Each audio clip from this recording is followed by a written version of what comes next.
Okay, what's up, everybody? Good morning.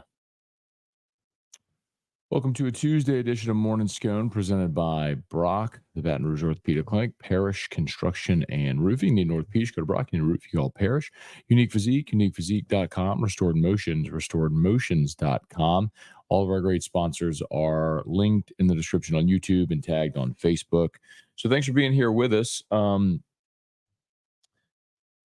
Derek Carr returns to practice, or is set to return to practice, I should say, for the New Orleans Saints when they're back on the field Wednesday. Tuesday, of course, is an off day in the NFL, but Dennis Allen meeting with reporters on Monday said Derek Carr threw on Monday and is expected to return to practice on Wednesday. So looks like looks like the Saints, I was looking at Greg Penn, looks like the Saints could have their starting quarterback returning this week, which would be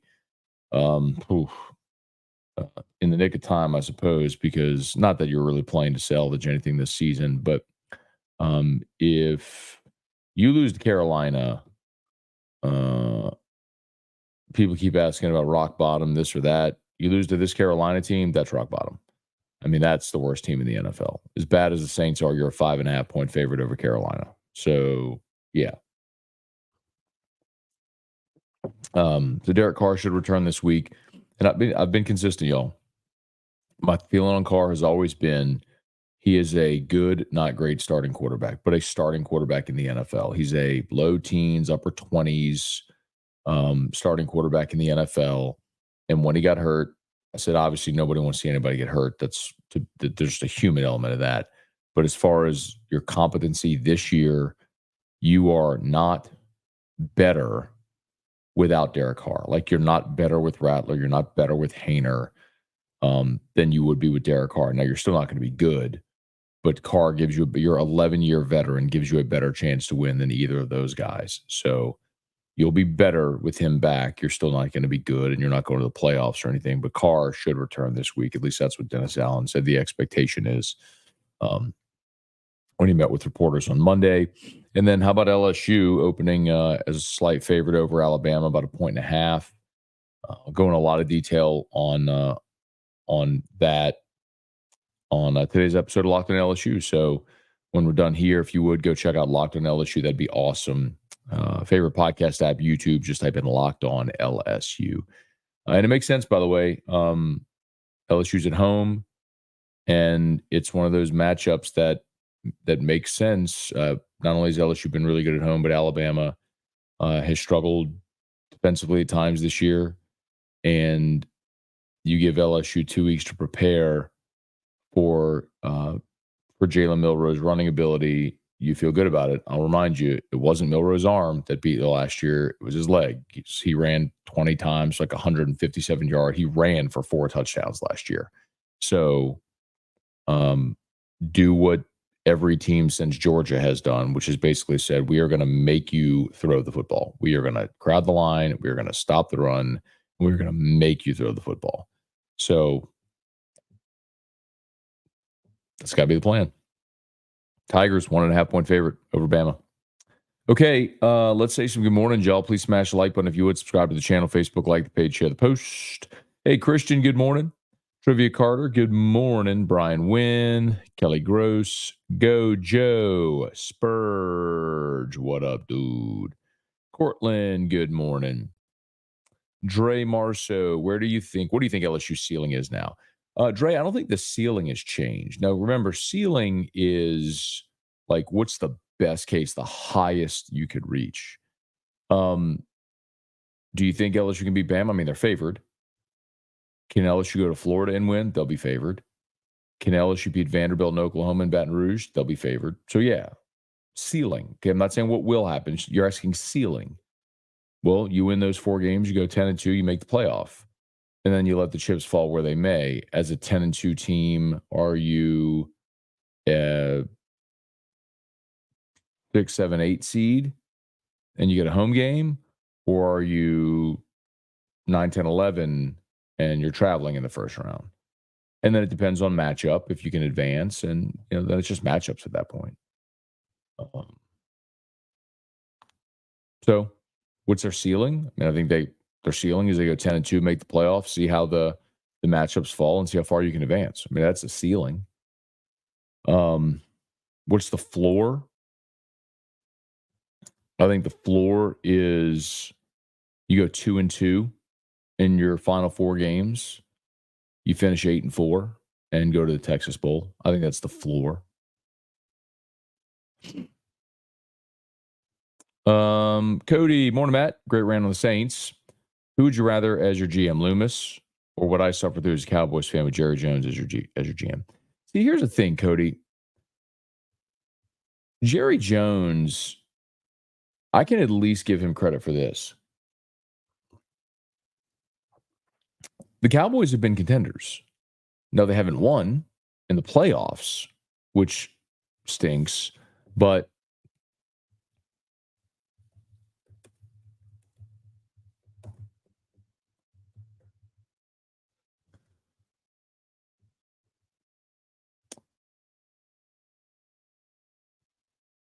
I mean,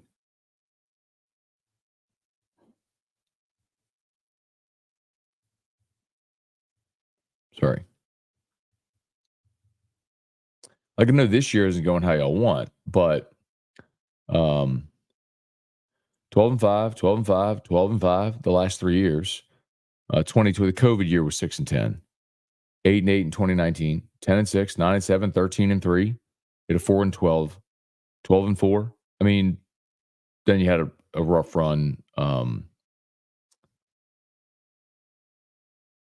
8-8, 6-10. Then back in 2009 was the 11-5 year. 11-9, 13-9, 9. I mean, you just haven't won in the playoffs. Cowboys have won games. I mean, 12 games each of the last 3 seasons. It's not winning the playoffs. I mean, the Saints had made, it's going to be 4 straight years without making the playoffs. I mean, the Cowboys have drafted well. And, I mean, he hit on Dak in round 4. At one point, you had the best offensive line in the NFL. Anyway, I mean, CeeDee Lamb was a great pick. I mean, it's not all bad. It's just you can't win in the playoffs. Damon, good morning. Thomas, good morning. Yeah, man, it was foggy here yesterday, too. Yeah, Christian, what's up, man? Good morning. Already time to clean house. If we lose this weekend, it's a new low that I've not ever experienced. I guess it's funny. My football memories as a kid were not good. Like the Saints and LSU both stunk. So let me rephrase that. My first football memories for LSU were the 6 straight losing seasons under Archer and Hallman. So that 89 to 94, those are my first like real memories. So that wasn't good. So when 95 rolled around, they made a bowl game and they upset Auburn. That was like euphoric.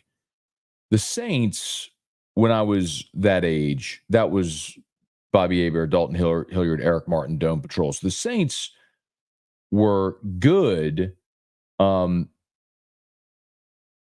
They just couldn't get over the hump and win a playoff game. They lost the Falcons. They lost the Eagles. Lost the Vikings in 87, although I don't remember that game. But and then it all went very badly. Moore got fired, and then they brought in Ditka, and that was an abject disaster. And then Jim Haslett came in, and they won the playoff game in 2000 when Akeem dropped the ball, and then it went very badly after that with Jim Haslett and Aaron Brooks. And then came Sean and Drew, and it was amazing. So I do remember the bad. Now, there's people older than me who remember much of the 40 years of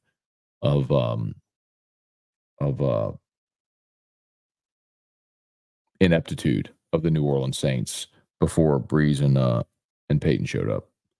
I have a small window of it, but not like 4 decades of it. Trey, good morning from the LC. All right. If we lose to Carolina at full strength, are we going to look beyond the results? I would hope not. Jordan, morning, Matt. What's the name of the cold plunge device you use? Yeah, man. It's called a Nuvio, Nuvio. It's a box about the size. I'm trying to think of, I don't know if this helps you. It's not huge, but it's heavy because it's full with water. But Nuvio, it's about $600. So I would tell you, do what I did. I took cold showers and I bought ice and dumped ice in the bathtub for probably 3 or 4 months to make sure I was going to do it before I invested in something like that. Because what I didn't want to do is buy that and then quit, and then I have this, $600, boat anchor. So, anyway, but it's great. It works great. I'll just warn you, like it chills about 3 degrees per hour. So if your room temperature water is 78, 79 degrees and you're trying to get it into the 50s, which is the recommended temperature for a plunge, like it's going to take 7-8 hours. So what I do is I fill up the bathtub at night, turn on the chiller, and then by the time I wake up in the morning, it's ready. Ryan, morning, Matt. We'll be there in Baton Rouge for next week's game. Can't wait. Right, yes, man. Should be a great environment. Hey, Brett, good morning. Your Saints rant yesterday was your best one ever. You spoke for the whole fan base. Thank you. You know what's interesting, Brett? I don't know. A lot of people said this, so thank you, by the way. Thank you for watching and for the feedback. But I don't know. I feel like people are like, man, I've never seen you like that before. I was like, really? I don't know, man. I guess I know I've done it before plenty of times over the years. But yeah, I mean, and I didn't intend to yell the way I did. Like when I do those rants, I never start them. It's not like I'm planning on yelling and going crazy and losing my mind. It's just like I start and I get on a roll and like the anger rage builds up in me and then I just keep going and it just keeps building. So if you missed it yesterday, I had a rant about Mickey Loomis and the Saints and all that stuff. You can go watch it. It's on YouTube. AFR Saints. Thomas Primo, good morning. Brent, good morning. You nailed your take yesterday on Loomis is the main problem with the Saints. Well, it all originates there. I mean, Dennis Allen's a failure and Derek Carr is not a winner and your roster's a mess, but it all starts there. Like, he hired Dennis Allen. He's the one who assembled the staff to draft all these players. He's the one who continues to screw up the cap. He's the one who misses on free agents. Like I mean, he's the one, and there's no accountability there. And if he's not going to change it, then Gail Benson needs to change him. Richie, good morning. Kiddos and I are headed to school. Listen as always. Thank you, Richie. Appreciate that, man. Hope you all have a great day. Drive safe. Bailey, Mickey Harris, one good coach. He thinks he's Ozzie Newsome. Saints are arrogant. There's just no accountability, and that's the problem. That's a problem in any business. Hey, Brad, good morning. Loved your rant on Loomis. Agree, Gail is not blameless. I mean, at some point, she has to step in and acknowledge the problem. But yes, the lack of accountability is the problem in that organization. There's no accountability if somebody's not doing their job well.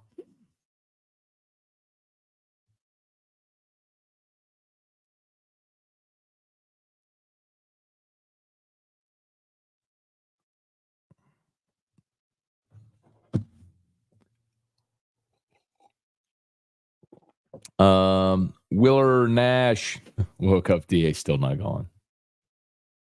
Michael Cook, good morning. Austin Kidder, good morning. Abner Neal, good morning. Thanks, Abner. Same to you, man. Have a wonderful one. Hope it's awesome for you and your family. Jesse Brown, good morning. Thank you for doing what you do. Thank you, Jesse. Hey, man, I wouldn't be here if y'all aren't watching. So thank you for watching.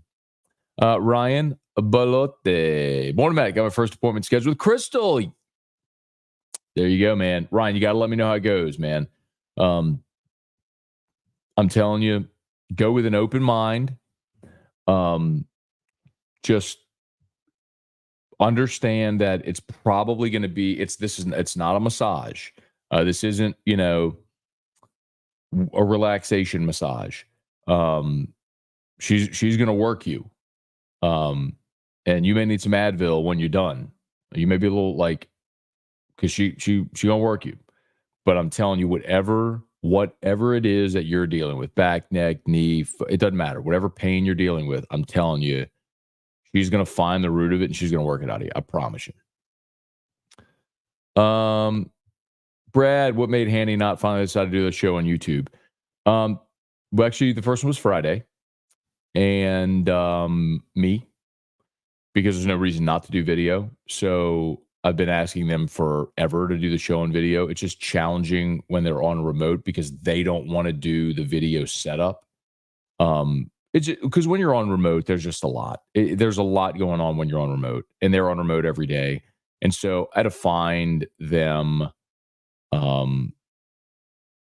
something that was I call it idiot proof, right? So like the software I use here for this is called StreamYard, and StreamYard is idiot proof. Like I'm an idiot and I can do this. I mean, look at the graphics and the thing on the bottom, and I put y'all's comments on. Like I don't do technical stuff. Like I'm not good at that. I'm an idiot and I can do this. So that's kind of what prompted it. And then it's also a great value add for their sponsors. That's kind of how I explained to them. They get it. They're not opposed to being on video. It's just a matter of like finding something that was manageable for them to set up and not disrupt their whole process. Thomas of the Jingle Street could be 2 in a row. We shall see. Well, I have to go turn off Drew's sound machine. So here you go. Parish Construction and Roofing. At Parish, we've got you covered. From the top of your roof, all the way down. Parish Construction and Roofing. Parish Built. Parish Built. Parish Built. From your hometown. ParishBuilt.com. All right. Parish Construction and Roofing, ParishBuilt.com. Do business with someone you know. ParishBuilt.com. Of course, Brock. Remember, shout out to Brock, the Baton Rouge Orthopedic Clinic. Need an orthopedic, go to Brock. You need a roof called Parish. Unique Physique, UniquePhysique.com. Semaglutide, tirzepatide, the once-a-week injections for weight loss. Check them out, y'all. Do the whole thing over telemed, so you never have to go in the office. They can ship your medicine anywhere in the country. Lowest prices, never any contracts. What do you have to lose other than those LBs? Unique Physique, UniquePhysique.com. Brant, good morning. I don't see how we contain a mobile quarterback at Arkansas. Look so lost against Reed. Yeah, they didn't prepare for it. So it's not just that the quarterback runs. It's specifically what they're doing in their package and plan and how effective that quarterback can be and his tendencies and all that sort of stuff. And they didn't plan for it. I mean, Greg Penn told you they didn't plan for it. So I'm with you, man. My thought was, I told you the point in the game that I thought after the first 2 touchdowns, you went and scored to make it. So they went up 28-17, right? And then you went and put together a long drive. You got the ball, put together a 9-play drive, chewed up about 4 minutes of game clock, went and scored. It gave your defense a time to sit and relax because remember, there's 2 sudden changes after the Nussmeier interceptions. So, and short fields. So you gave your defense time to relax, catch a breath, sit on the sideline. Blake Baker could talk to him, adjust. My thought was, that's the point. It's 28-23. You're within 5. It's 1 score. You just had a chance to catch your breath. There's 9 minutes to go in the game.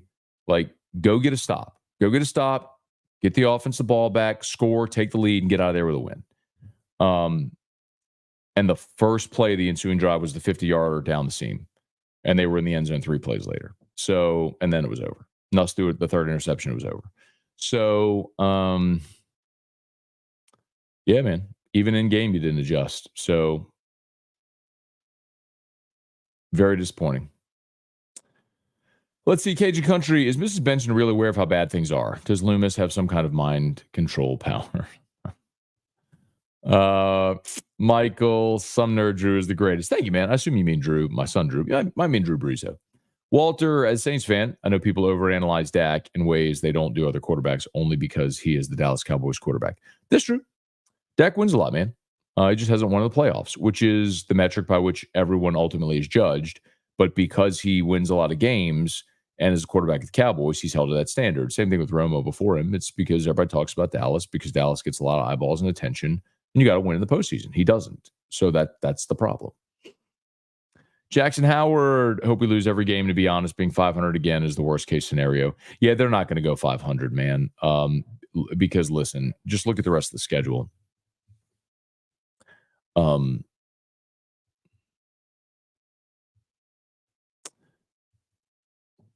So you're at Carolina, you should win. You're home against Atlanta, who all of a sudden looks resurgent. That'll be tough. You're home against Cleveland, which look very winnable, although now with Jameis, they look a little more formidable.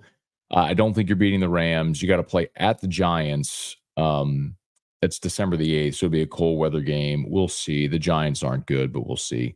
Home against Washington at the beginning of the season looked winnable. Now that looks not promising. You're at Green Bay, which I don't think you're going to win that one. That's December 23rd, by the way. Then you're home against the Raiders, which is winnable. Then you're at Tampa, which I don't think you're winning that. So as I look at it, Rams, Commanders, Packers, Bucks, those four, I think, are games you probably lose. If you win the rest, you're 7-10. I picked them 6-11, so I don't know that they get to 7. But Carr back and healthy, you got a shot to win a few. But I'm with you. I don't think we're looking at an 8-9, 9-8 type season this year. All right, here we go. Ryan, Matt, thinking about this LSU team, I think this defense has shown much more punch and attitude than the offense has, and they need to get there. I think the defense has been good. Not great, but it's all relative. Like, consider what you were a year ago and consider how far they've come. Like, I'll again point to just think about, let this sink in. You were so good defensively for 37 minutes that they benched their quarterback. That's why I push back against the whole they dominated you. No, they didn't. You were winning so handily that they benched their quarterback. They were completely impotent, couldn't do anything. And then they put in a quarterback that you hadn't prepared for, and the whole thing changed. Explain to me how LSU has a stout O-line for pass block, complete opposite for the run. I think some of it is you don't have guys on this line that are like Trey Turner, Damian Lewis, those interior guys that are just nasty road graders. Like Miles Frazier, you continue to look at Miles Frazier. His pass blocking grades every week are exceptional. His run blocking grades, not so much. And I think some of it is just physically how these linemen are built now.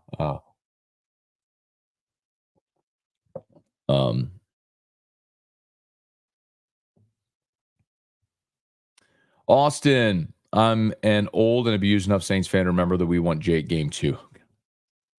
That'd be Jake Delhomme, of course. Ryan Dixon landed a good whiskeys this past month. Not really, Ryan.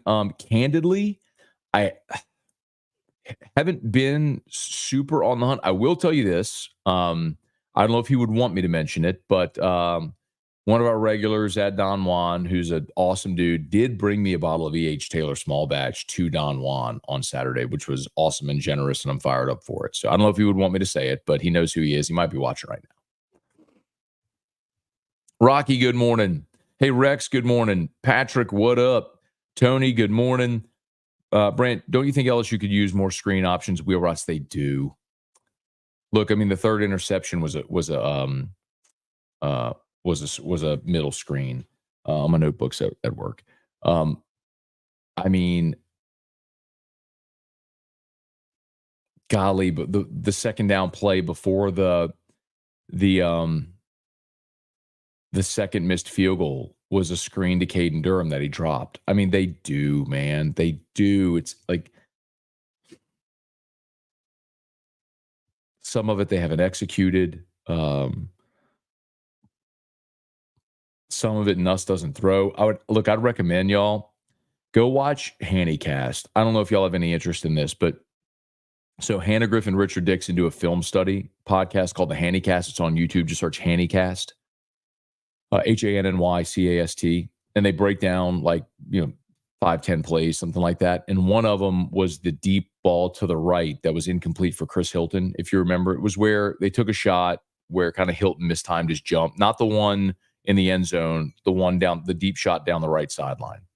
And Dixon breaks it down, and look, Hilton had a step, and Nuss underthrew it a little bit.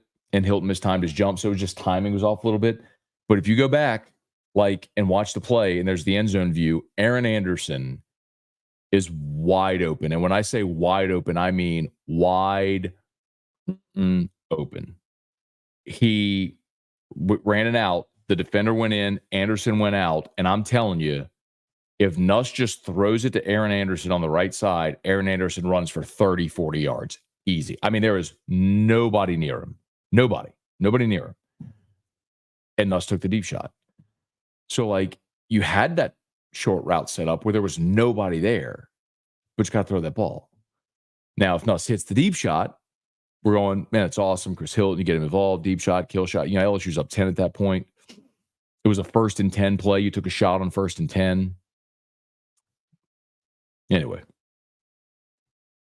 they have all that stuff in there, man, and they run it, Brant. Rusty, good morning. Okay, about 2 more minutes. Shane, think Loomis will have to secure the next hire before firing Dennis Allen? No.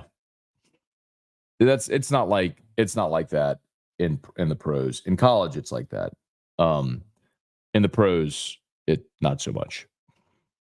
I mean, you can't even talk to candidates before their season ends, right? And you got to request permission from the organization and all. So no. Hey, Dad. Good morning. Jacob. Morning, Matt. What do you think about Lane Kiffin crying about LSU and Bama being a night game?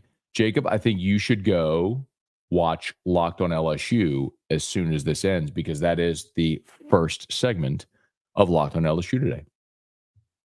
Hashtag tease. And you'll enjoy it too, by the way. You'll really enjoy it. Thomas, you think your Yanks can pull off the impossible? No. I don't want to talk about it. Gary, morning, Uncle Scone. Missed your segment on the last 4 games. What does it mean for the playoffs? Win out and you're in. You win your next 4. You beat Bama, who's got a really nice win over Georgia, of course. You beat Florida on the road, Vandy, Oklahoma. You're 10-2. I think that 10-2 is good enough to get you in. So win your next 4 and you're in. Noticeable Saturday night. Once Hilton gets his timing, he'll be dangerous. He's fluid, man. He's fluid and fast and open. Hey, Drew, good news for Lane. He can start taking calls from Florida after the early start. Weston, A&M, that much better than LSU, or we get out schemed. Weston, did you watch the first 37 minutes of the game when LSU was thoroughly dominating that football game? I mean, it's pretty clear. You didn't prepare for the running quarterback, which is negligent and unacceptable on behalf of the coaching staff. But that's what happened. Bubba, good morning. All right, I got to get going, y'all. 7:46, I got to go. All right, thanks so much for being here with us. Please smash the like button. Here you go. Smash the like button, subscribe to the channel, Facebook, like the page, share the post. All of our sponsors always linked in the description on YouTube, tagged on Facebook. Go check out Locked on LSU podcast, YouTube. Just search Locked on LSU. I'd appreciate it greatly. Please tell a friend to check out Locked on LSU. And we'll see you for AFR 3.